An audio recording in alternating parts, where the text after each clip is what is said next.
आज बहुत ही सौभाग्य है, मेरे अनुज अनिल कुमार अग्रवाल जी से मेरी बड़ी क्षणिक टेलीफोनिक बातचीत हुई। आज ये जो कृति मेरे हाथ में है, ये मेरे मित्र हैं।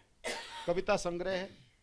अनिल कुमार मोटू जी, वैसे तो अनिल कुमार अग्रवाल है, लेकिन अनिल अग्रवाल मोटू लेखकीय नाम है। जयपुर से हैं, मूलतः आप मुंबई से हैं। आज सब परिवार इस कार्यक्रम में पधारे हैं।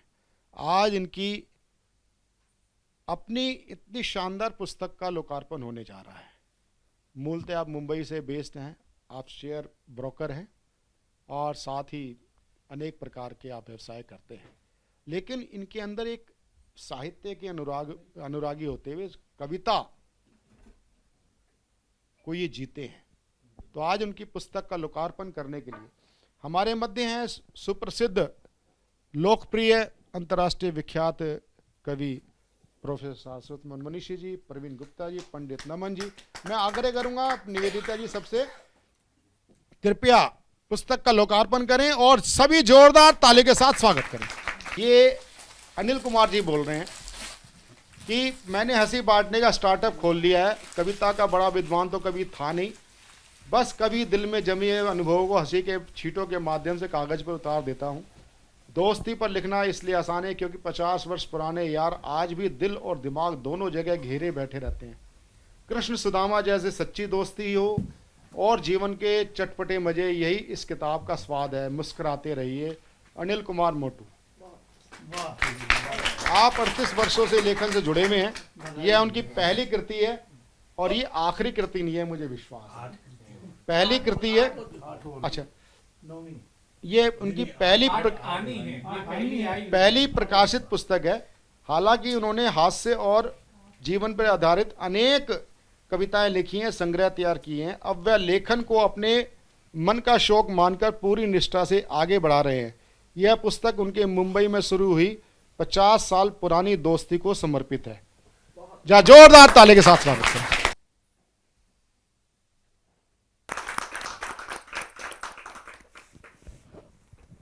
नमस्कार, सतमोला कवियों की चौपाल में आप सभी दर्शकों का हार्दिक अभिनंदन है, स्वागत है। सतमोला कवियों की चौपाल आपकी अपनी चौपाल। सतमोला कवियों की चौपाल 22 वर्ष से सतत आपके जो ये साहित्यिक यज्ञ है उसमें आप आहुति डालते आ रहे हैं। 20,000 आहुतियाँ डलती आ रही हैं और 20,000 से भी ऊपर हम सीमा पार करने जा रहे हैं। और वर्ष भी अगस्त 15 को 23 वर्ष होने वाले हैं। बहुत ही शानदार ग्रैंड एक फंक्शन होने जा रहा है और हम उसको जून माह में शूट करेंगे और वह अपने आप में बड़ा गौरवशाली कार्यक्रम बनने जा रहा है। और जो हमारे सतमोला कवियों की चौपाल के हमारे संरक्षक हैं, कार्यक्रम के स्पॉन्सर हैं श्री अनिल कुमार मित्तल, उनका शिव संकल्प है कि ये कार्यक्रम केवल सिल्वर जुबली नहीं, गोल्डन जुबली मनाएगा। और जब तक उन्होंने यहाँ तक भी शिव संकल्प लिया हुआ है कि आज हम हैं कल ना रहें। तो ये चाहे मेरे परिवार की अगली पीढ़ी हो, चाहे वो सतमोला ग्रुप की अगली पीढ़ी हो, इसको चलाती रहेगी। जहाँ जोरदार ताली के साथ उनके शिव संकल्प की हम सराहना करते हैं, अभिनंदन करते हैं। तो सतमोला कवियों की चौपाल में आज बहुत ही आनंददायक आज प्रकरण 2 जुड़े हैं। पहला, आज हम ऐसे व्यक्तित्व को सम्मानित कर स्वयं गौरवान्वित हुए हैं जिस व्यक्ति को इस मंच पर लाने के लिए हमने पता नहीं कितनी प्रतीक्षा करी है। अगर मैं कहूं, आदरणीय चाचा जी के साथ हम सौभाग्यशाली हैं कि पिताजी, मेरे पिताजी इस कार्यक्रम के प्रेरणा स्रोत रहे। वो स्वयं इस टीवी कार्यक्रम में नहीं आ पाए क्योंकि उन्होंने एक संकल्प लिया हुआ था, जब तक मेरा गला बिल्कुल ठीक नहीं होगा तब तक मैं टीवी शो पे नहीं आऊँगा। और चाचा जी का संबंध पिताजी के साथ राम लक्ष्मण जैसा था। और आज पिताजी काव्य जगत में जो जाने जाते हैं, और ये जो कार्यक्रम चल रहा है पिताजी के आशीर्वाद से, उसका एक हेतु आदरणीय चाचा जी हैं। अगर चाचा जी काव्य मंचों को तो भजनोपदेशक थे, खुद भजन लिखते थे, जैसे हम अमी चंद जी लिखते थे भजन, महर्षि दयानंद जी के परम भक्त, वो भी भजन लिखते थे और गाते थे, और बहुत पिताजी की मांग हुआ करती थी भजनों के लिए। किंतु चाचा जी ने पिताजी को आग्रह किया, एक दिशा दी कि आचार्य जी आप ना, ये आचार्य शब्द चाचा जी का दिया हुआ है,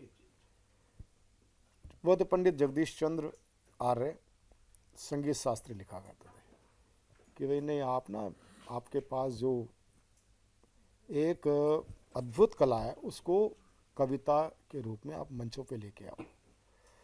तो पिताजी की और चाचा जी की अनेक काव्य यात्राएं पूरे देश भर में, और पिताजी की कविताओं के चाचा जी साक्षी रहे, और चाचा जी के कविताओं का मैं भी स्वयं साक्षी रहा, और वो मैंने काल देखा है। उस समय के साथी आज जिनको हमने सम्मानित किया है, आदरणीय सारस्वत मोहन मनीषी जी का वो, मैं अगर कहूं, वो हिरक काल था। आज भी वो सूर्यास्त नहीं हुआ है। तो मैं ऐसे कवि को आमंत्रित करता हूं। हम सब भी प्रेम परिवार के सदस्य हैं, तो बस केवल एक कविता आप प्रेम जी को समर्पित कर, वही वाली जो हर बम बम, पहले वो सुना दूं। पहले वो, फिर प्रेम जी वाली। एक जो अयोध्या में जो कविता सुनाई साध्वी रितंबरा ने, और मजे की बात यह है कि मुझे मेरी कविताएं कम याद थी, साध्वी जी को ज्यादा याद। एक बार मैंने आचार्य गिरिराज किशोर जी को अपनी पुस्तक भेंट की, जंग अभी जारी है, और आचार्य जी खाली हाथ आ रहे। मैंने कहा आचार्य जी पुस्तक कहाँ गई? अरे बोले वो रितंबरा जी छीन ले गई मेरे से। तो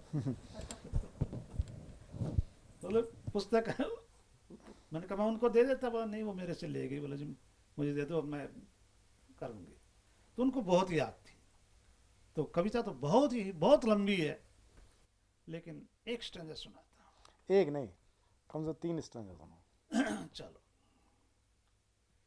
एक बार सरयू की ले सौगंध चढ़ो सिंहासन पर। आहा,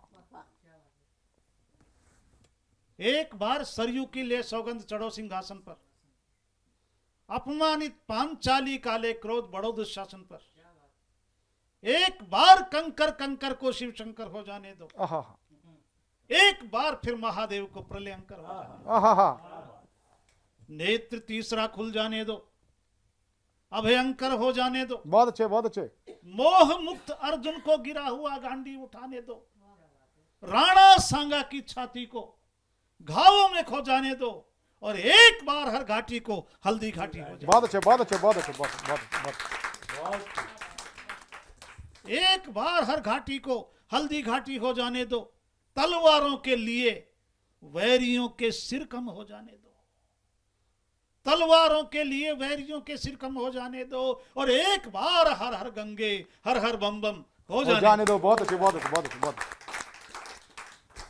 कोई कब तक सहता जाए, सहने की भी सीमा है। कोई कब तक सहता जाए, सहने की भी सीमा है। कब तक हम चुपचाप रहें, चुप रहने की भी सीमा है। कब तक माई बाप कहें हम, कहने की भी सीमा है। कोई कब तक सहता जाए, सहने की भी सीमा है। कब तक आंसू बहते जाएं, बहने की भी सीमा है। कब तक हम चुपचाप रहें, चुप रहने की भी सीमा है। और कब तक माई बाप कहें, हम कहने की भी सीमा है। एक दिवस अन्यायी का हर गर्व झाड़ना पड़ता है, जरासंध की संधि तोड़ कीचक पछाड़ना पड़ता है, दुश्मन के वक्षस्थल पर ध्वजदंड गाड़ना पड़ता है और धारण कर बगनखा शत्रु का पेट फाड़ना पड़ता है। बहुत धारण कर बगनखा शत्रु का पेट फाड़ना पड़ता है। नई क्रांति हित मंगल पांडे का उद्गम हो जाने दो। नई क्रांति हित मंगल पांडे का उद्गम हो जाने दो और एक बार हर हर गंगे हर हर बम बम हो जाने दो। और सबसे खतरनाक स्टैंजा सौंप रहा हूं।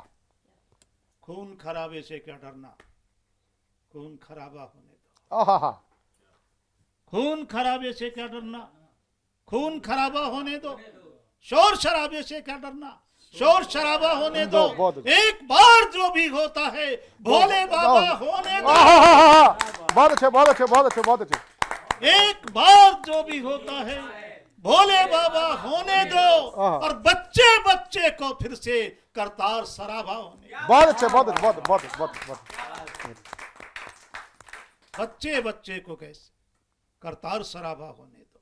सीता कैसे वापिस आती, प्रभु यदि क्रुद्ध नहीं होते, देवासुर संग्राम न होता तो मन शुद्ध नहीं होते, भीतर युद्ध नहीं लड़ते तो गौतम बुद्ध नहीं होते, और पापी ही सब कुछ पी पा जाते यदि युद्ध नहीं होते।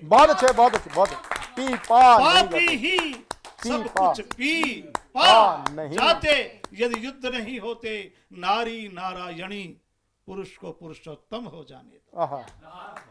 नारी नारायणी पुरुष को पुरुषोत्तम हो जाने दो और एक बार हर हर गंगे हर हर गंगे। ये 3 स्टेंजे सुना दिए आपको। लेकिन ये साल बड़ा विचित्र आया है। संघ का शताब्दी वर्ष है। स्वामी दयानंद जी का 201वां जन्मदिन है। आर्य समाज और सत्यार्थ प्रकाश की रचना का 150वां वर्ष है।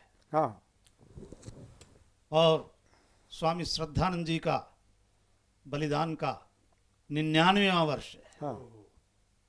इतने सारे ग्रह नक्षत्र एक साथ हिंदू जाग रहा है।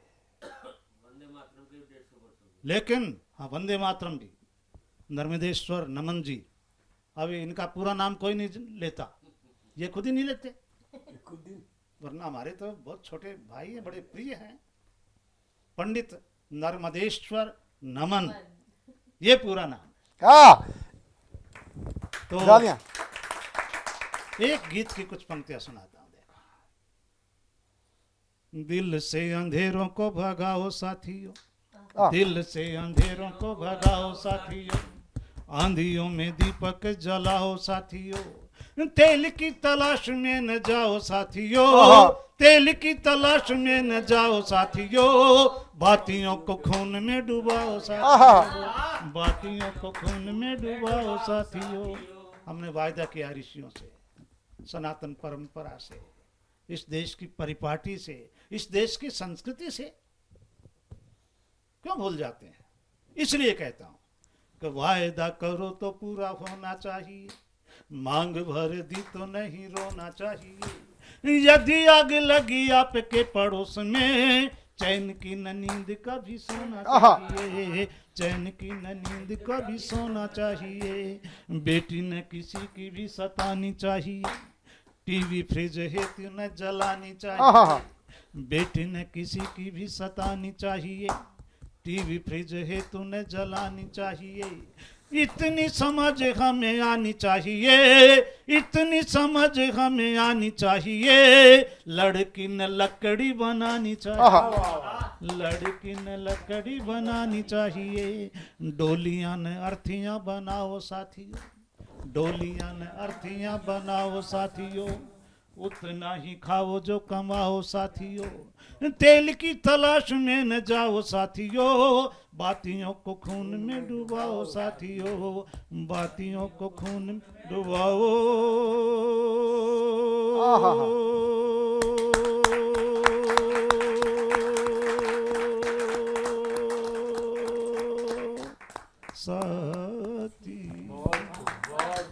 और अब मैं ऐसी कवियत्री को आमंत्रित करता हूं कि आप के पिताजी, मुझे तो पूरा नाम ही नहीं पता था, नर्मदेश्वर, पंडित नर्मदेश्वर नमन ज्योतिषाचार्य हैं और आपकी अनेक रचनाएं हुई हैं और मैं आज बड़ी सहजता के साथ स्वीकार कर रहा हूं और करना भी चाहिए। मेरे पर छाप जो है पिताजी की है, चाचा जी की है, खासकर पिताजी की इसलिए है कि पिताजी मुझे विरासत में कविता देके गए। मैं कोई कविता का व्याकरण भी मैं से दूर व्यक्ति, लेकिन मंच पर जाते जाते जो पिताजी कुछ चीज़ें टिप्स पे देके गए, देख बेटा ये देख ये होता है, और कुछ भी तुम अपनी बात कहना चाहते हो गीत, तो वो गीत जो मन के भाव आते थे वो पहले धुन तैयार करते थे। उस धुन में जहाँ भी कहते अटकाव होना समझ जाना मात्रात्मक दोष है। अब जैसे चाचा जी ने इतनी छोटी बहर की, संभवतः मेरी नज़र में इतनी छोटी बहर की नहीं, तो उसी प्रकार से धीरे कोई कुछ तो देखो ईश्वरीय देन होती है। मेरी प्रोडक्शन का नाम ईशदेन है, ईशदेन टीवी, कि आप ऊपर से ही किसी कार्य के लिए आपका जन्म होता है। कुछ समाज से, परिवार से जीन्स के रूप में आपको चीज मिलती है। अधिकांश आज कवियों के बड़े जो बलवीर सिंह करुण जी का बेटा विनीत, बृज किशोर घायल जी का प्रवीण शुक्ल, हरियाणा जैमिनी हरियाणी जी का अरुण जैमिनी, और मैं कितना उसमें सफल हो पाया, लेकिन मैंने अपने आप को ढाल लिया प्रस्तुता के रूप में कि मैं जो पिताजी मुझे समझा के गए, मैं एक ऐसा कार्यक्रम प्रारंभ करूंगा जो आज परिवार के बच्चे, पिताजी का यह सोच थी कि जो आज उस समय गीत चला था, कौन सी फिल्म का था, तेजाब का था, किसका था, 1 2 3 और चोली के पीछे के, आज हमारे बच्चे उस पर छोटी छोटी बच्चियों को डांस करते हैं, हम तालियां बजाते हैं, और ऐसे उन बच्चों को करें शास्त्रीय नृत्य हो तो कोई दिक्कत नहीं, वहाँ से एक स्वस्थ प्रेरणा की तरफ मोड़ा कि भाई हम छोटे छोटे बच्चों को भी हम मंच पे लाएं।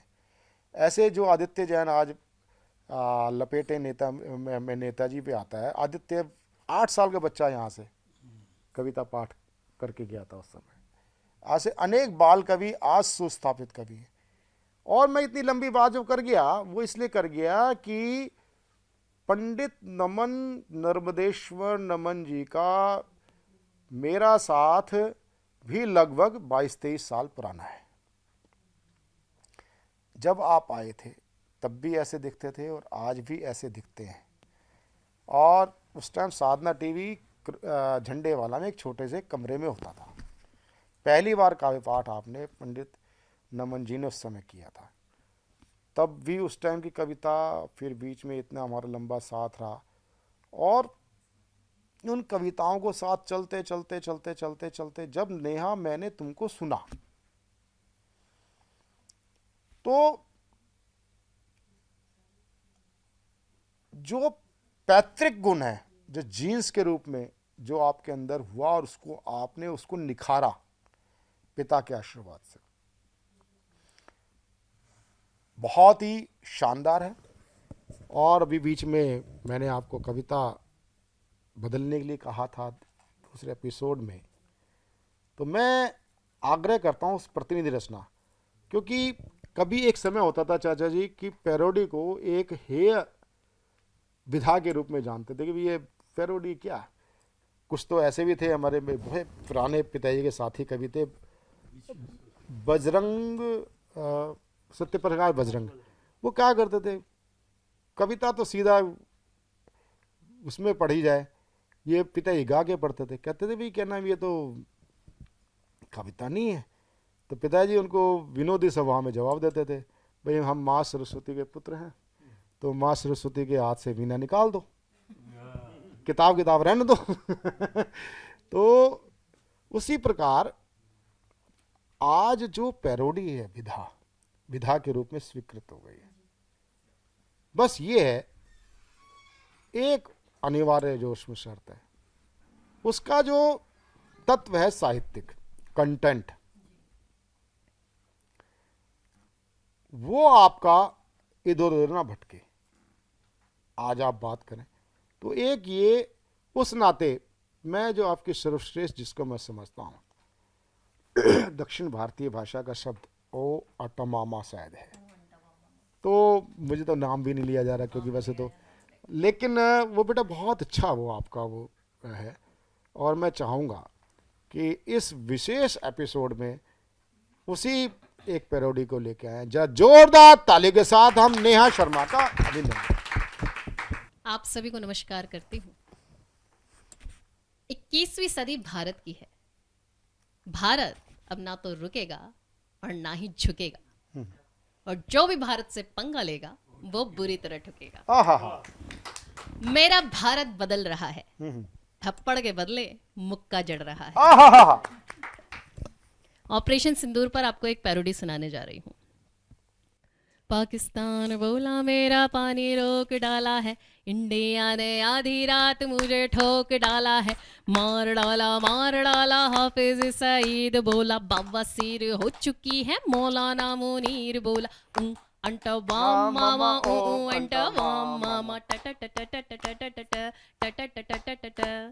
सारी रात मुझे नींद नहीं आती है, नींद जब भी आए तो मिसाइल डराती है, हर घड़ी हर पल पीड़ बढ़ जाती है, मोदी यदि छींक दे तो सर्दी हो जाती है, अंटा वाम मामा अंटा वाम मामा फूंक डाला पेट्रोल पंप बोला, कैसे मैं बचाऊं तुझे डोनाल्ड ट्रंप बोला, चाऊ चाऊ करके चाइना चिल्लाता है, ड्रोन सारे ठोक डाले तुर्की ये चिल्लाता है, अंटा वाम मामा अंटा वाम मामा भाग जितना भाग सके तू नहीं बचेगा लाले, पाकिस्तान बोला मेरे एयरवेज फूंक डाले, आतंकी ठिकाने मेरे ढेर सारे बंद हैं, इंडिया की आर्मी के हौसले बुलंद हैं, इंडिया की आर्मी के हौसले बुलंद हैं, इंडिया की आर्मी के हौसले बुलंद हैं, अंटा वाम मामा अंटा वाम मामा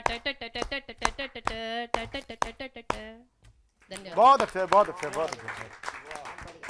आइए चलते हैं इस प्रकल्प में और सबसे पहले बुलाते हैं नई शुरुआत करते हुए, नए अंतराल के बाद शुरुआत करते हुए नए साल की कविता लेकर के हमारे बीच में देश की एक ऐसी कवयित्री जो आज हमारे बीच में है, गुड़गांव से मैं आमंत्रित करता हूं मधुलिका वाजपेयी जी को। बहुत बहुत धन्यवाद आप सभी का जी। और जैसे कि आप सभी जानते हैं कि नया वर्ष हमारा शुरू हो रहा है, तो उसी पर मैंने एक कविता लिखी है, गुजरने वाला है ये साल भी। जी। गुजरने वाला है ये साल भी, हर साल की तरह, कुछ सवाल छोड़कर कुछ जवाब थमाकर, हमने सिखाया कि मुस्कान हमेशा खुशी का प्रमाण नहीं होती जी। और खामोशी कई बार सबसे ऊंची चीख बन जाती है। कुछ लोग मिले जो साथ चलते चलते भीड़ का हिस्सा बन गए, और कुछ ऐसे मिले जिनसे मिलकर लगा जैसे वक्त नहीं कोई पुराना रिश्ता लौट आया हो। वाह। इस साल ने चेहरों से नकाब उतारे और दिलों पर भरोसे की हल्की सी परत भी चढ़ाई। कहीं टूटे ख्वाबों की आवाज थी तो कहीं उम्मीद की नन्ही सी किलकारी। थोड़ा सुख था जो अचानक आकर आंचल में सिमट गया जी। थोड़ा दुख था जो चुपचाप बैठकर आंखों से बातें करता रहा। कभी जिंदगी खट्टी सी लगी नींबू की तरह तो कभी मीठी जैसे माँ के हाथ की गुड़ वाली रोटी। कभी हंसी खिलखिलाकर पूरा कमरा भर गई तो कभी आंसू तकिए में मुंह छुपाकर खुद ही खुद को समझाते रहे। इस साल ने यह भी सिखाया कि हर जंग लड़कर नहीं जीती जाती, कुछ लड़ाइयाँ छोड़ देने में ही जीत ली जाती हैं। वाह वाह वाह। कि हर रिश्ता हमेशा निभाने के लिए नहीं होता, कुछ बस हमें थोड़ा मजबूत बनाने भी आते हैं। अब जब ये साल अपने आखिरी पन्ने समेट रहा है तो मन शिकायत नहीं करता, बस थोड़ा शुक्रिया अदा करता है उन सब पलों का जो थे, जो नहीं थे, और उनके भी जो होकर भी अधूरे रह गए। जी। गुजरने वाला है ये साल भी, थोड़ा थकाकर, थोड़ा संवार कर और दिल से कहकर चलो अब अगले साल थोड़ा और अपने लिए जिया जाए। और हाँ, इसी साल ने ये भी सिखाया कि हर सुबह एक जैसी नहीं होती, कुछ सुबह आंखें खुलते ही हिम्मत भी मांगती हैं कि कभी कभी खुद को संभालना दुनिया को संभालने से कहीं ज्यादा जरूरी होता है। इस साल ने बताया कि अकेलापन हमेशा खालीपन नहीं होता, कभी कभी वो खुद से मिलने की सबसे ईमानदार जगह होता है। बहुत सुंदर, बहुत सुंदर, बहुत सुंदर। कई बार हमने बिना वजह खुद को दोषी ठहराया और कई बार बिना वजह ही खुद को माफ भी कर दिया। इस साल ने रुकना सिखाया, भागती जिंदगी में थोड़ी देर बैठकर सांस लेना सिखाया। सिखाया कि हर ठीक हूँ सच नहीं होता और हर टूटन दिखाई भी नहीं देती। कुछ सपने पूरे हुए जिनकी उम्मीद ही छोड़ दी थी हमने, और कुछ ख्वाहिशें अभी भी दरवाजे पर धीमे से दस्तक दे रही हैं। वाह। इस साल ने लिखना सिखाया बिना शब्दों के और महसूस करना सिखाया बिना आवाज के। कभी दिल भारी था तो आसमान हल्का लगा, कभी सब कुछ पास होते हुए भी सब कुछ बहुत दूर सा लगा। और अब जब कैलेंडर का आखिरी पन्ना मुड़ने को है, मन यही कहता है जो था उसके लिए आभार, जो नहीं था उसके लिए सब्र, बहुत सुंदर, बहुत सुंदर। और जो आने वाला है उसके लिए थोड़ी सी उम्मीद और बहुत सारा हौसला। वाह। गुजरने वाला है ये साल भी, पर जाते जाते ये यकीन दे गया कि हम थोड़े और मजबूत हैं, थोड़े और सच्चे हैं, और सबसे जरूरी अब खुद से थोड़ा और करीब हैं। बहुत सुंदर। तो आज जब ये साल अपने आखिरी कदम मेरे और आपके बीच रख रहा है, मैं पीछे मुड़कर सिर्फ ये नहीं देखती कि क्या छूट गया, मैं ये देखती हूँ कि क्या क्या मुझ में बच गया। मैं बच गई, मेरी सांसें बची, मेरा यकीन बचा, और सबसे बड़ी बात मेरी आवाज बची। वाह। हाँ, मैं गिरी भी, मैं टूटी भी, मैं कई बार चुप भी रही, पर मैं रुकी नहीं। मैंने सीखा कि हर तालियां बजाने वाला अपना नहीं होता, और हर खामोशी हार नहीं होती। वाह। तो जाते हुए साल शिकायत नहीं है तुझसे, बस एक वादा है। अगले साल मैं थोड़ा कम डरूंगी, थोड़ा ज्यादा सच बोलूंगी, और खुद से कभी माफी नहीं मांगूंगी कि मैंने खुद को चुना। वाह। गुजरने वाला है ये साल भी, पर सुन लो, मैं अब पहले से ज्यादा खुद हूँ, और यही मेरी सबसे बड़ी जीत है। वाह। धन्यवाद। बहुत ही शानदार। दर्शकों, ये थी कविता, जो कविता की गद्य विधा थी। कविता की गद्य विधा जो आपकी लय और तुक से मुक्त तो होती है, लेकिन उसमें भाव भी होते हैं, और उसमें प्रवाह भी होता है, उसमें एक मीठापन भी होता है। ये सभी सृजनशीलता के उस आयाम पर आते हैं जब आप परिपक्वता से उस कविता को लिखना चाहते हैं। गद्य विधा लिखना जितना ही लोगों के लिए महत्वपूर्ण है, जितना उसको लिखने के लिए प्रयास करने पड़ते हैं, उतना ही उसको समझना आपकी कल्पना शक्ति में एक नए आयाम जोड़ता है। ये कविता की एक नई विधा आपने आज सुनी। हमने राधा की प्रतीक्षा की बात की, हमने सीता के त्याग की बात की, हमने गौरी की तपस्या की बात की, लेकिन एक उर्मिला जिसने 14 वर्षों तक, हाँ, उसकी भी तो बात करनी पड़ेगी क्या हम बिना उसकी बात किए हुए हम नारियों की समर्थन में बात कर सकते हैं? कितना बड़ा त्याग रहा होगा कि जब कहा कि जाओ, मैं अपनी तरफ से तुमको ये छूट देती हूँ। तो मैं कहूँ कि सीता से भी बड़ा अगर त्याग रामचरितमानस में रहा इस विषय को लेकर के या इस बिंदु पर, तो वो उर्मिला का रहा। आइए उन उर्मिला की उस वेदना को कहने के लिए हमारे बीच में जो कवित्री आ रही है, वो देश की एक ऐसी कवित्री हैं जो इस तरह के विषयों को उठाने के लिए जानी जाती हैं। उनका नाम होता है अंजू पांचाल। आप सबकी जोरदार तालियों से स्वागत करते हैं। नमस्कार सभी को, इस मंच का धन्यवाद जो बोलने का अवसर दिया। स्वागत है। मेरी कविता का जो शीर्षक है वो है 14 बरस, 14 वर्ष।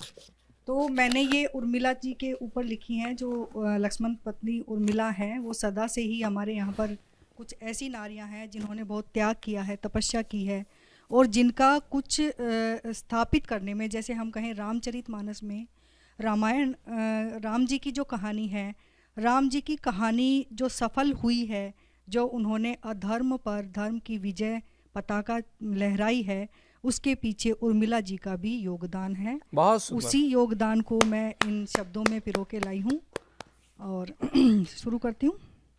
14 बरस बीत गए, 14 बरस वन बीत भये, सिया राम लक्ष्मण घर आए। 14 बरस वन बीत भये, सिया राम लक्ष्मण घर आए। प्राण पखेरु रावण हुए, प्राण पखेरु रावण हुए, वन के सगरे संत हर्षाए। आहा। जब आप सबको पता है कि जब रावण जी जब को मार दिया था, अधर्म का जो नाश कर दिया था श्री राम जी ने, तो जो विभीषण हैं, जो राम भक्त थे, उनको लंकाधिपति बनाया गया था। तो प्राण पखेरु रावण हुए, वन के सगरे संत हर्षाए, जब लंकाधिपति विभीषण पाए। 14 बरस वन बीत भये, सिया राम लक्ष्मण घर आए। अयोध्या नगरी दीप जलाए, मार्ग फूलों से सजाए, खेत खलियान भी लहलहाएं, 56 भोग आज हैं बनाए। वाह वाह वाह। 14 बरस बहुत सुंदर। वन बीत भये, सिया राम लक्ष्मण घर आए। विराट वानर सेना ध्वज लहराए, पवन पुत्र हनुमान भी आए। दृश्य अद्भुत यह देखने, सप्त रंग इंद्रधनुष पर छाए। 14 बरस वन बीत भये, सिया राम लक्ष्मण घर आए। वाह। आगे वर्णन है कि अयोध्या में सब जगह उत्सव छाया हुआ है, और उस उत्सव को देखने जो श्री राम जी के पूर्वज थे, भगीरथ, आज दशरथ, वो भी आए हैं एक खग का रूप धारण करके जी। हमारे यहाँ पर मान्यता है कि कौवे को जो है हम पितृ का रूप मानते हैं। तो इन्हीं पंक्तियों में मैंने ये दिखाया है। पितृलोक से बनकर कौवे भगीरथ अज और दशरथ आए, कार्तिक अमावस के अंधेरे, कमल नयन संग आज उजियाए। 14 बरस वन बीत भये, सिया राम लक्ष्मण घर आए। अब लक्ष्मण की स्थिति देखिए। लक्ष्मण जी अयोध्या में हैं, भवन में खड़े हैं, और उनकी आंखें किसी को ढूंढ रही हैं कि कहाँ है मेरी प्रिय। आकुल थी लक्ष्मण की आंखें, किसी को ढूंढ रही हो जैसे। भाव विहल मन पुकार उठे, बैठी हो कहाँ तुम उर्मिले। 14 बरस वन बीत भये, सिया राम लक्ष्मण घर आए। बहुत सुंदर। अब लक्ष्मण जी को पुनः स्मरण हो आता है कि जब वन में गए थे और पहली रात थी और उनको निद्रा आने लगी थी, निद्रा रानी आई थी, तो क्या हुआ था। रजनी प्रथम जब वन में भये, रजनी प्रथम पहली रात थी, जब वन में भये, आई थी निद्रा पाव पसारे जी। लक्ष्मण लोचन को मूंदने, प्रगाढ़ निद्रा खेल खेलने। 14 बरस वन बीत भये, सिया राम लक्ष्मण घर आए। ऐसा कहा जाता है रामायण में कि लक्ष्मण जी अपने भाई श्री राम जी की सेवा में निरंतर लगे रहे। वो 14 बरस तक नहीं सोए, और ऐसा भी कहा जाता है कि मेघनाथ जी का वध वही व्यक्ति कर सकता था जो 14 वर्ष तक निद्रा से मुक्त रहा हो। तो अगले कुछ छंदों में इसी का वर्णन है। लक्ष्मण जी सोच कहते हैं, कर विनत लक्ष्मण चित पुकारे, कर विनत लक्ष्मण चित पुकारे, प्रिय जनक नंदिनी उर्मिले, मेरी नियति की तंद्रे ग्रहण करो हे संग ने। 14 बरस बन बीत भये, सिया राम लक्ष्मण घर आए। ऐसा कहा जाता है कि उन्होंने अपनी निद्रा रानी को, निद्रा की देवी को उर्मिला जी के पास भेज दिया था कि मुझे जो 14 वर्ष की निद्रा आएगी तो वह ग्रहण करें उर्मिला जी। पुनः स्मृति को लौटाए, समर क्षण के याद आए, वीर दशानन पुत्र वे, मेघनाद स्मरण हो आए। मेघनाद की उन्हें याद आती है युद्ध में। 14 बरस बन बीत भये, सिया राम लक्ष्मण घर आए। निद्रा 14 बरस मुक्ताए, संहार वही जन कर पाए, नाथ सुलोचन ऐसे थे ये, दुर्लभ कैसा वर थे पाए। 14 बरस बन बीत भये, सिया राम लक्ष्मण घर आए। यहाँ मैंने सुलोचना जी का वर्णन किया है यही सोच के कि कोई भी नारी हो, वो पक्ष की हो या विपक्ष की हो, उनका अहम रोल होता है किसी भी युद्ध में। तो इसीलिए मैंने सुलोचना यहाँ पर मेघनाद की पत्नी का नाम अंकित किया है। आगे रामायण के आधार स्तंभ बताया है उर्मिला जी को। लक्ष्मण जी कहते हैं, गर न होती तुम प्रिय, न होती आज रामायण ये, विजय गान ये तुमने दिए, तुम ही से मैं अपराजय। 14 वर्ष बन बीत भये, सिया राम लक्ष्मण घर आए। बहुत ही शानदार एक नया स्वरूप आपने रामचरितमानस का सभी के सम्मुख प्रस्तुत किया। और मैं आपको बता दूं कि जब ये सारा घटनाक्रम हम सुन रहे थे या आप सुन रहे थे, तो आप ठीक उस तरीके से कि हर व्यक्ति का रोल इम्पोर्टेंट होता है। आप जिस तरीके से किसी 5 स्टार होटल में अगर जाते हैं तो आप वहाँ के मैनेजर को तो धन्यवाद दे देते हैं कि आपकी सुविधाएं अच्छी हैं, आपका भोजन अच्छा है, लेकिन एक व्यक्ति ऐसा भी जो अंदर कारीगरी कर रहा है। तो ऐसे कई लोग होते हैं जिनका रोल निर्धारित होता है। और रामचरितमानस ने हमें ये सिखाया कि आपके जीवन में जो भी घटित हो रहा है, वो भगवान होकर भी उन्होंने एक आम जीवन शैली क्यों जी? क्योंकि उन्होंने ये बताना चाहा कि जो आपके जीवन में घटित हो रहा है वो सब पूर्व निर्धारित है। जैसे आज इस मंच का सजना भी पूर्व निर्धारित है। जब आप देख रहे कि एक आप शुरुआत होती है गद्य की कविता से, तो वहीं पर अलंकारों की बातें भी होती हैं। तो आप देखिए कि उस नएपन के रामायण से हम देख पाते हैं, एक नए तरीके से रामायण को सुन और देख पाते हैं।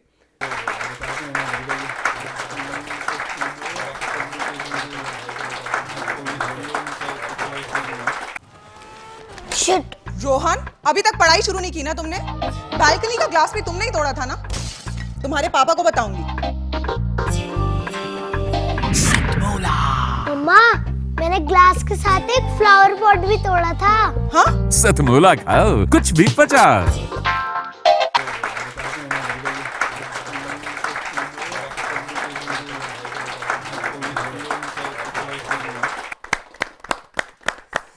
तो साथियों, एक बार फिर से स्वागत है अंतराल के बाद में आपके मनपसंद कार्यक्रम, जिसका नाम होता है सतमोला कवियों की चौपाल।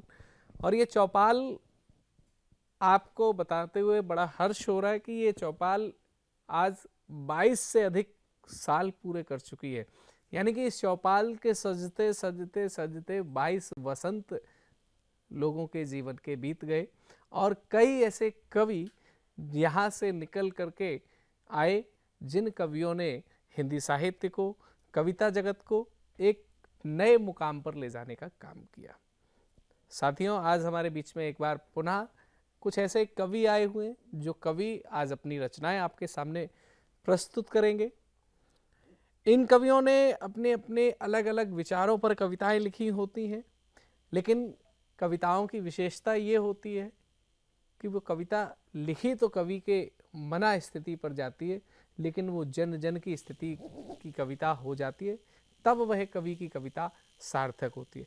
उस कवि की कविता तब और सार्थक होती है जब लोग उस भाव से अपने भाव को जोड़ करके, उस भाव में डूब करके उस कविता के शब्दों की वजह से उस कवि के फैन हो जाते हैं, उस कवि के दीवाने हो जाते हैं, उस कवि को प्यारा मानने लगते हैं।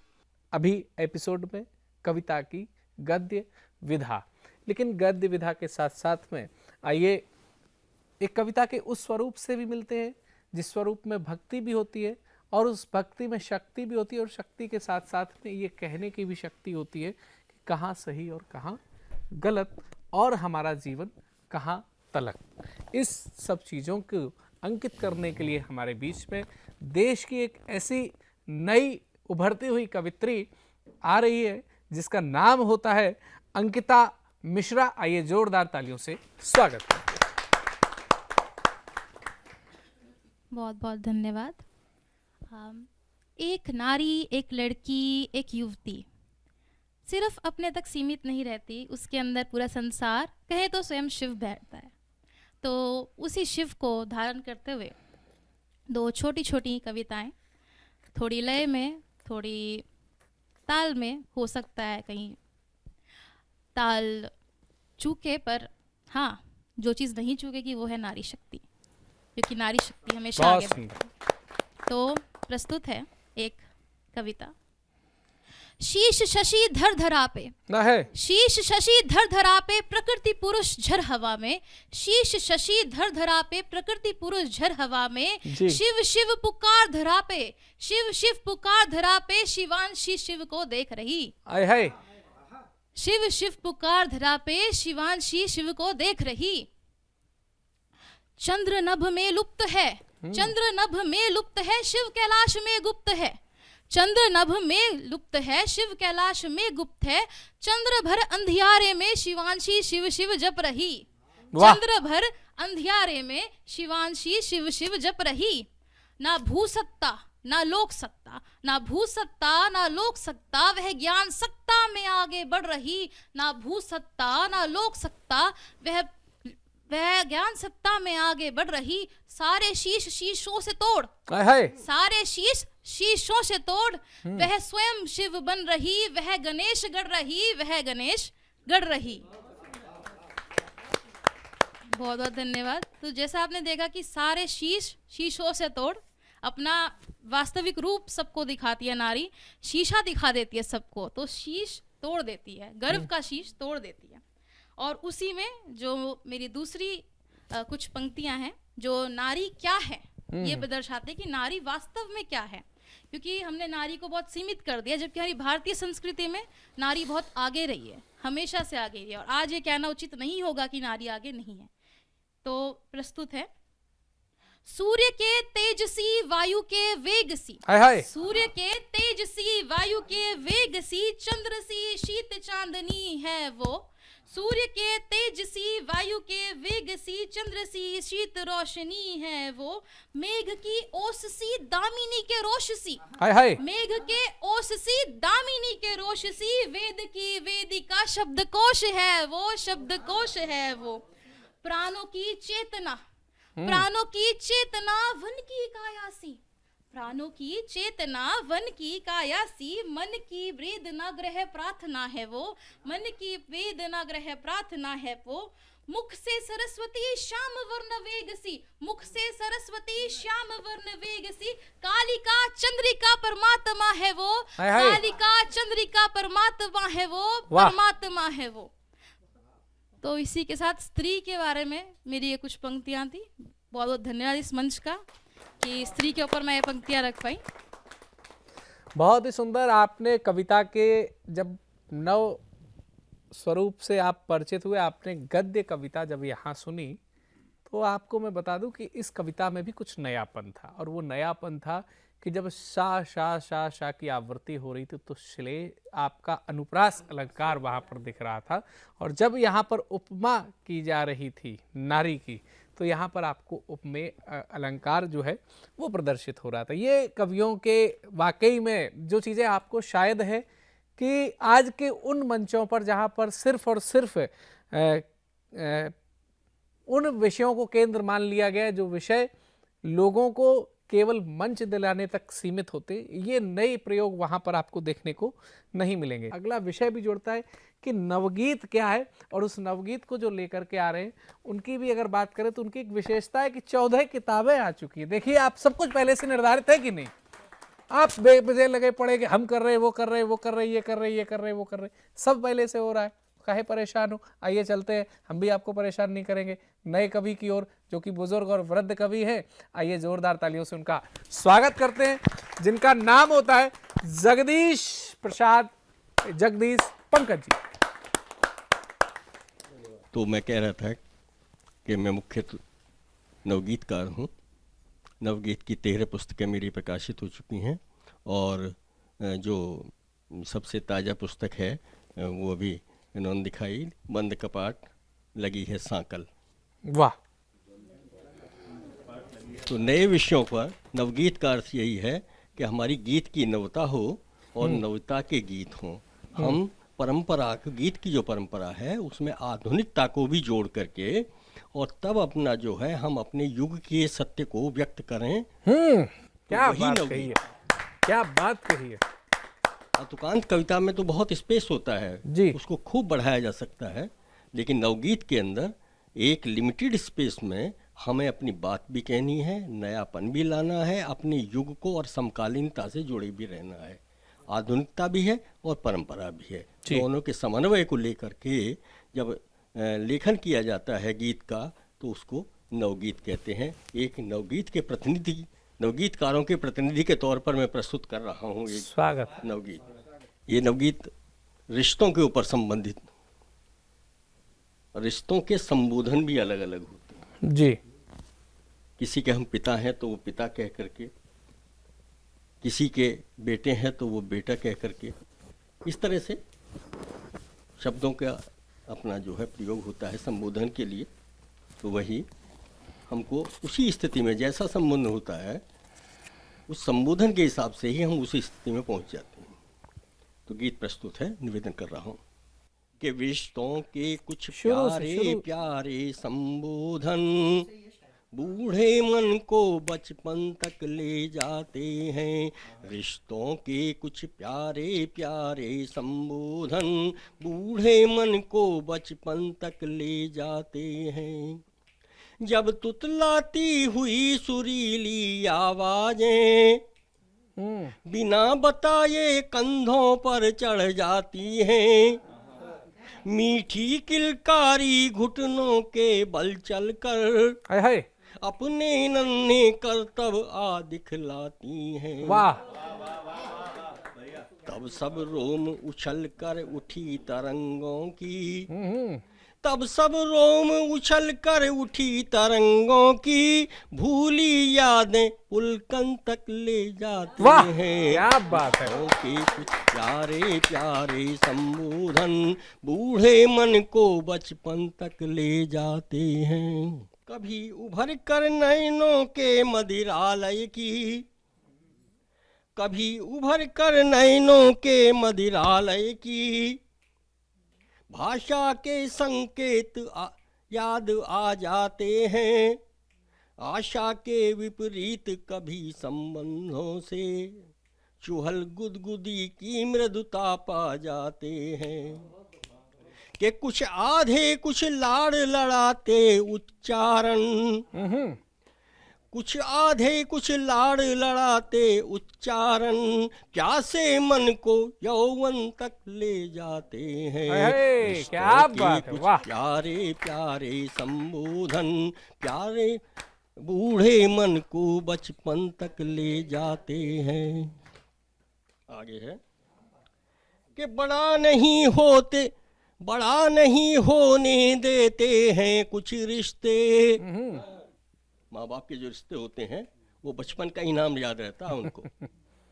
कि बड़ा नहीं होने देते हैं कुछ रिश्ते, माता और पिता का मृदुल दुलार लिए, वरद हस्त अपना जो रखते हैं सिर पर, देते आशीर्वचन विहसता प्यार लिए। क्या बात है। वाह वाह। देते आशीर्वचन विहसता प्यार लिए। बचपन के ही नाम याद रहते जिनको, बचपन के ही नाम याद रहते जिनको, वे रिश्ते ही धड़कन तक ले क्या बात है, वाह जाते वाह हैं। वाह। रिश्तों की कुछ प्यारे प्यारे संबोधन बूढ़े मन को बचपन तक ले जाते हैं। अंतिम है कि हंसी ठठोली तू तड़ाक जब मिलती है, आहा, हंसी ठिठोली तू तड़ाक जब मिलती है, बचपन और किशोर उम्र के मित्रों से। वाह, हंसी ठिठोली तू तड़ाक जब मिलती है, बचपन और किशोर उम्र के मित्रों से। उम्र कहीं संकोच त्याग खो जाती है, निर्भय हो मिलती बेदाग चरित्रों से, निर्भय हो मिलती बेदाग चरित्रों से। ऐसे संबोधन जब कभी चहकते हैं, वाह, ऐसे संबोधन जब कभी चहकते हैं, मन को तन की थिरकन तक ले जाते हैं। रिश्तों के कुछ प्यारे प्यारे संबोधन बूढ़े मन को बचपन तक ले जाते हैं। रिश्तों के कुछ प्यारे प्यारे संबोधन। धन्यवाद। कि तुम ऊपर देखो शिखरों को छुओ, गर्व से चलो प्रगति की राहों पर। वाह, क्या उठाया है, क्या बात है भाई। तुम शिखरों पर, तुम ऊपर देखो शिखरों को छुओ, गर्व से चलो प्रगति की राहों पर। वाह। चलो बेटियों पैनी नजरें रख चोरों पर। हाय हाय, क्या बात, कह गए रद्दू। कि तुम ऊपर देखो शिखरों को छुओ, गर्व से चलो प्रगति की राहों पर। चलो बेटियों पैनी नजरें रख चोरों पर शाहों पर। तुम बस उलझी रही उम्र भर संकेतों आदेशों में, तुमको संयम की भाषा के शब्द मिले उपदेशों में। वाह, क्या बात कही। कि मिले उड़ानों पर अंकुश, मिले उड़ानों पर अंकुश, प्रतिबंध खोलते पंखों को। पहरे लगते रहे तुम्हारी उठती हुई निगाहों पर। वाह, चलो बेटियों पैनी नजरें रख चोरों पर शाहों पर। आगे कि नहीं हौसला मिला तुम्हारे सपनों की इच्छाओं को, नहीं हौसला मिला तुम्हारे सपनों की इच्छाओं को। तुमने दिए हौसले बढ़कर पिता और माताओं को। वाह, चलो घुटन को छोड़ तोड़ने बंधन लगे रिवाजों के। चलो घुटन को छोड़ तोड़ने बंधन लगे रिवाजों के। उठो गर्व से ध्यान रहे बस अब सपनी ली राहों वाह, पर। वाह, चलो वाह, बहुत बेटियों पैनी नजरें रख चोरों पर शाहों पर। कि तुम भविष्य की पीढ़ी की आधारशिला निर्णायक हो, तुम भविष्य की पीढ़ी की आधारशिला निर्णायक हो। तुम ही कल सूरज के स्वागत में प्रभात की गायक वाह, हो। क्या तुम बात ही है। कल सूरज के स्वागत में प्रभात की गायक हो। तुमको महकाना है कल की दुनिया की फुलवारी को। तुमको महकाना है कल की दुनिया की फुलवारी को। भटक न जाए नई पीढ़ियां चल कर कहीं गुनाहों पर। वाह, चलो बेटियों पैनी नजरें रख चोरों पर शाहों पर। तुम ऊपर देखो शिखरों को छुओ, गर्व से चलो प्रगति की राहों पर। क्या बात है। चलो बेटियों पैनी नजरें रख चोरों पर शाहों पर। चलो बेटियों पैनी नजरें रख चोर। बहुत बहुत धन्यवाद। बहुत सुंदर। ये है भारत, ये है भारत की संस्कृति कि जहाँ बेटियों को आगे बढ़ने के अवसर दिए जाते हैं, आगे बढ़ने के लिए कहा जाता है। और ऐसे समय में भी अगर कोई आदमी अब भी बेटियों को धर्म के नाम पर या विभिन्न और उनको डर भय दिखा करके रोकने के काम करते, तो उनसे बड़ा अपराधी आज के जगत में कोई हो ही नहीं सकता। अब जिनको मैं आमंत्रित करने जा रहा हूँ वो समाज सेवा का कार्य करते हैं एक एनजीओ के माध्यम से, और वर्तमान में देश की राजधानी दिल्ली में निवास कर रहे हैं। द्वारका दिल्ली से आते हैं और उनका नाम होता है नरेंद्र मुदगल जी। तो बिना किसी भूमिका के मैं आमंत्रित करता हूं काव्य पाठ के लिए श्री नरेंद्र मुदगल जी को। स्वागत करें। आप सभी का अभिवादन। रामचरितमानस हम सबके घरों में पढ़ी जाती है, समझी जाती है और आनंद लिया जाता है। उसी परिप्रेक्ष्य में मैं कुछ पंक्तियां आपके सामने पेश करना चाहूँगा। स्वागत है नरेंद्र जी, स्वागत है।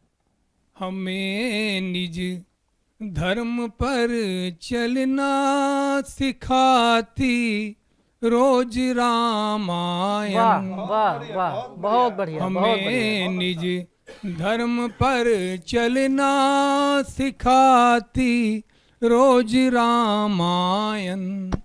सदा शुभ आचरण करना सिखाती रोज रामायण।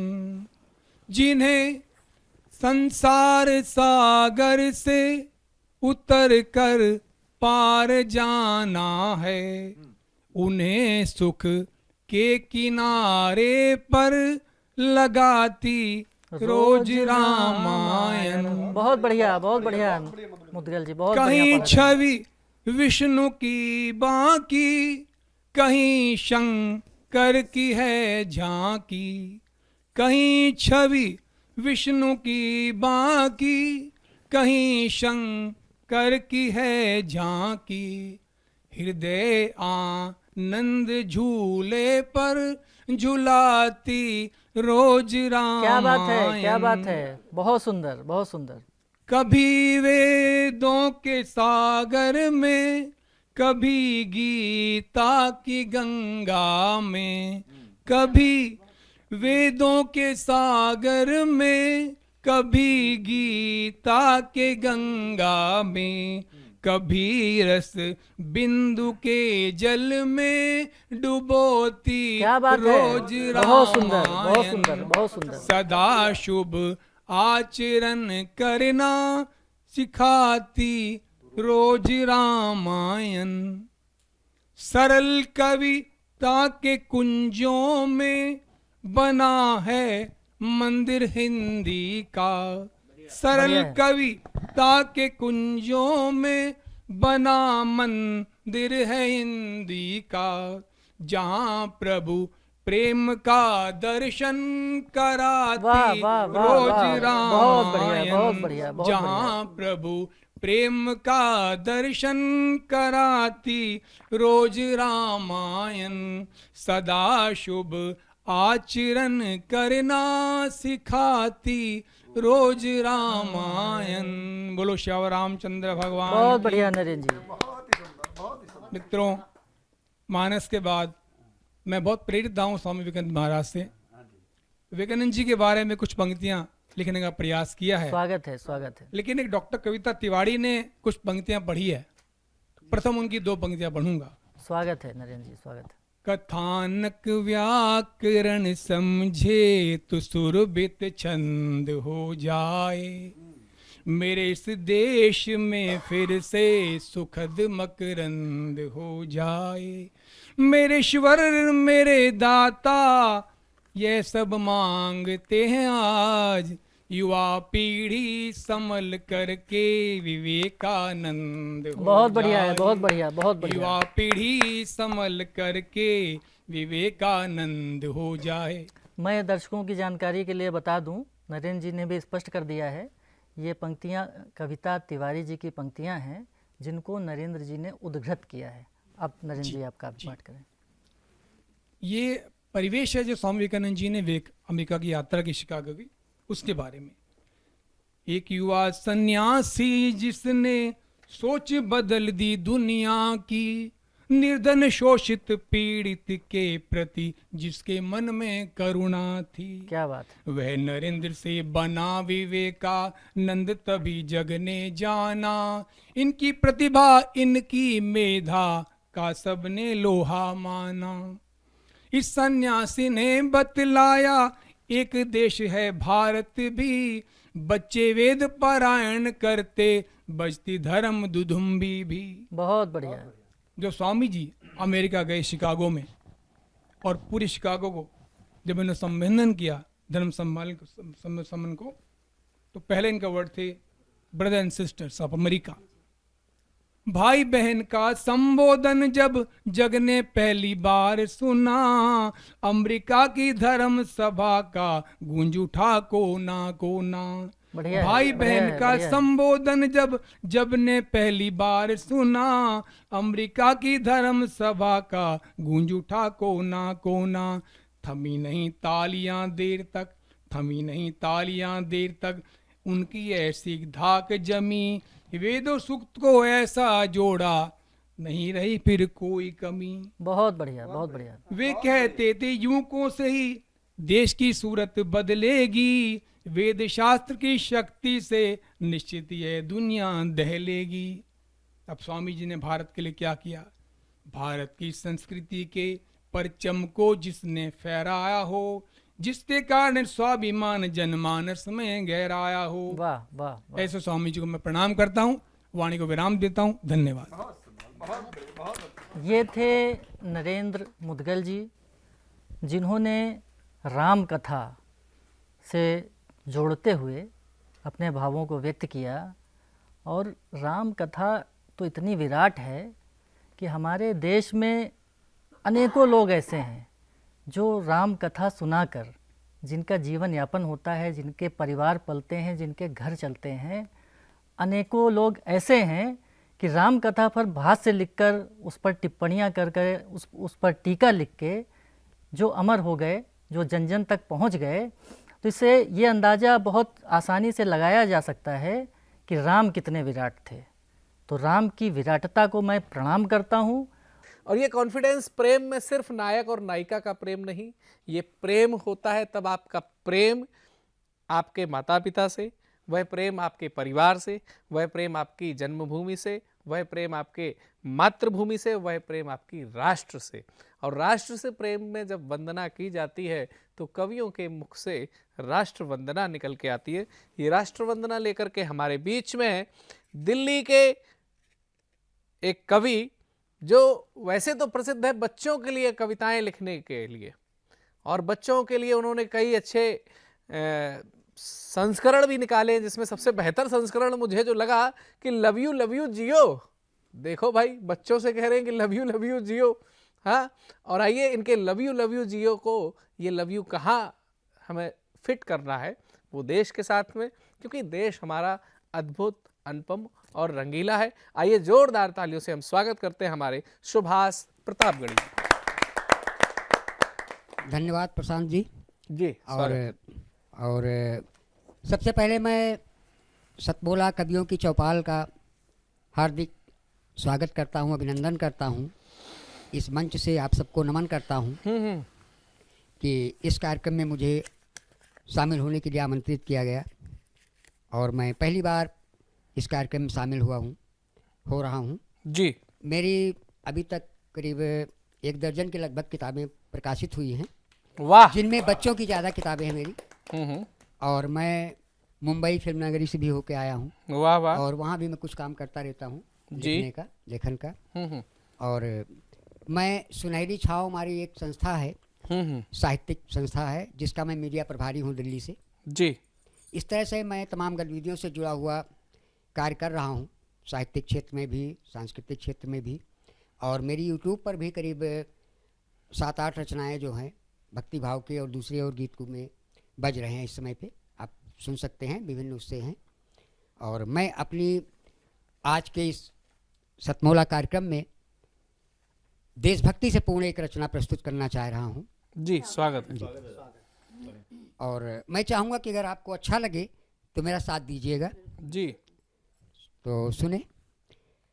मेरा देश रंगीला है, मेरा देश रंगीला है, मेरा देश रंगीला है, मेरा देश रंगीला है, मेरा देश रंगीला है, मेरा देश रंगीला है, रंगीला है, रंगीला है, रंगीला है, रंगीला है, मेरा देश रंगीला है, मेरा देश रंगीला है, मेरा देश रंगीला है, कि मेरा देश रंगीला है। आगे देखें, सूरजमल चमचम है चमके, सूरजमल चमचम है चमके, धरा हरियर हरियर हर से, सूरजमल चमचम है चमके, धरा हरियर हरियर हर से, गगन रंग नीला नीला है, गगन रंग नीला नीला है, कि मेरा देश रंगीला है, कि मेरा देश रंगीला है, वो मेरा देश रंगीला है, कि मेरा देश रंगीला है। चांद जी रात में आए, चंदा जी रात में आते हैं तो उसके लिए मैंने लिखा है, अच्छा। चांद जी रात में आए, तारे भी साथ में लाए, चांद भी रात में आए, तारे भी साथ में लाए, चमके जुगनू चमकीला है, चमके जुगनू चमकीला है, कि मेरा देश रंगीला है, कि मेरा देश रंगीला है, रंगीला है, रंगीला है, कि मेरा देश रंगीला है, रंगीला है, रंगीला है, मेरा देश रंगीला है। आगे देखिए हमारे त्योहार कैसे हैं, स्वागत, मैंने उसके लिए बताया है, स्वागत। दिवाली दम दम दम के है, दिवाली दम दम दम के है, होली में खूब रंग बरसे है, दिवाली दम दम दम के है, होली में खूब रंग बरसे है, लगा रंग काला पीला है, लगा रंग काला पीला है, कि मेरा देश रंगीला है, वो मेरा देश रंगीला है, वो मेरा देश रंगीला है, कि मेरा देश रंगीला है। कभी तो राम यहाँ आए, कभी तो राम यहाँ आए, कभी तो श्याम यहाँ आए, कभी तो राम यहाँ आए, कभी तो श्याम यहाँ आए, दिखाया अपनी लीला है, कि मेरा देश रंगीला है, कि मेरा देश रंगीला है, वो मेरा देश रंगीला है। और देखें कविता की अगली लाइन में कि हमारे देश में क्या क्या चीज़ें और हैं। यहाँ पर हर की पौड़ी है, यहाँ पर हर की पौड़ी है, यहाँ सीता की रसोई है, यहाँ पर हर की पौड़ी है, यहाँ सीता की रसोई है, यहाँ मजनू का टीला है, यहाँ मजनू का टीला है, कि मेरा देश रंगीला है, वो मेरा देश रंगीला है, कि मेरा देश रंगीला है। आगे देखे बेटी और बेटा में मैंने बताया है, हाँ स्वागत है। न बेटी बेटा से है कम, न बेटी बेटा से है कम, दिखा दी बेटी ने भी दम, न बेटी बेटा से है कम, दिखा दी बेटी ने है दम, कि आगे बढ़ गई शीला है, कि आगे बढ़ गई शीला है, कि मेरा देश रंगीला है, कि मेरा देश रंगीला है। और देखिए हमारे यहाँ खूबसूरती क्या क्या है। यहाँ कश्मीर शिमला है, यहाँ कश्मीर शिमला है, यहाँ टाटा है बिरला है, यहाँ कश्मीर शिमला है, यहाँ कश्मीर शिमला है, यहाँ टाटा है बिरला है, किलों में लाल किला है, किलों में लाल किला है, कि मेरा देश रंगीला है, कि मेरा देश रंगीला है। और देखिए आगे हमारे पे और भी अच्छी अच्छी हस्तियां मौजूद हैं, उनको भी देखें। बसंती तांगे वाली है, वाह वाह वाह वाह, बसंती तांगे वाली बहुत सुंदर, है, निरहुआ रिक्शा वाला है, निरहुआ रिक्शा वाला है, बसंती तांगे वाली है, निरहुआ रिक्शा वाला है, पवन सिंह छैल छबीला है, पवन सिंह छैल छबीला है, कि मेरा देश रंगीला है, वो मेरा देश रंगीला है। आज की इस कविता का आखिरी पंक्ति देखिए आप जी, है जी, कि हिमालय इसका प्रहरी है, हमारे देश भारत का सबसे बड़ा प्रहरी हमारा हिमालय है, तो हिमालय इसका प्रहरी है, नहीं कोई विपदा ठहरी है, हिमालय इसका प्रहरी है, नहीं कोई विपदा ठहरी है, बड़ा ही ये रोबीला है, बड़ा ही ये रोबीला है, कि मेरा देश रंगीला है, वो मेरा देश रंगीला है, कि मेरा देश रंगीला है, वो मेरा देश रंगीला है। बहुत बहुत सुंदर। ये मेरा देश रंगीला है, जब आप सुन रहे थे तो आप सुन ही नहीं रहे थे, उसको मन में गुन भी रहे थे और सुर से सुर मिला रहे थे। उम्र के इस पड़ाव में भी अगर वाणी में ये माधुर्य है तो ये अनुभव और सतत अभ्यास से है। और एक चीज़ और, जब ये पैनल बैठा है तो इस पैनल में मैं समझ रहा हूँ कि आप ही केवल सीनियर सिटीजन को कवर कर रहे हैं और इन चारों को मुझे मिलाकर भी आप कहीं पीछे अपनी गेयता से, अपने शब्दों से पीछे छोड़ रहे हैं। ठीक उस तरीके से जैसा कि जब शुरुआत में दर्शकों ने देखा होगा कि ये पैनल है जहाँ सब हट्टे खट्टे बैठे, वहाँ एक हमने वृद्ध और बिल्कुल सूखे सूखे से कवि को बैठाला हुआ है, लेकिन जब वो निकल के आए तो कुछ इस तरीके से निकल के आए कि सतसैया के दोहरे ज्यो नाविक के तीर, और देखन में छोटे लगे घाव करें गंभीर। तो अभी गंभीर घाव और गंभीर होने वाले हैं, क्योंकि अब बात चलेगी हक की।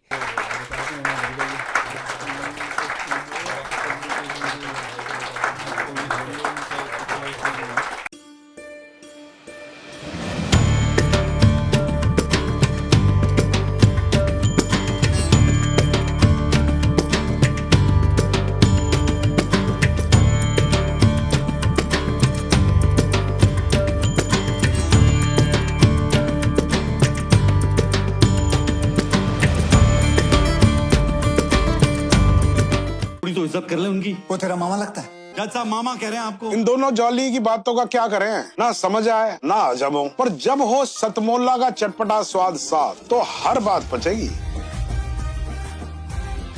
मसालेदार केस, चटपटी बातें, एक ब्लॉकबस्टर कॉम्बिनेशन, बिल्कुल हमारी फिल्म जॉली LLB 3 की तरह। सतमोला के साथ सेलिब्रेट करो jolly LLB 3 in theatres from 19 September.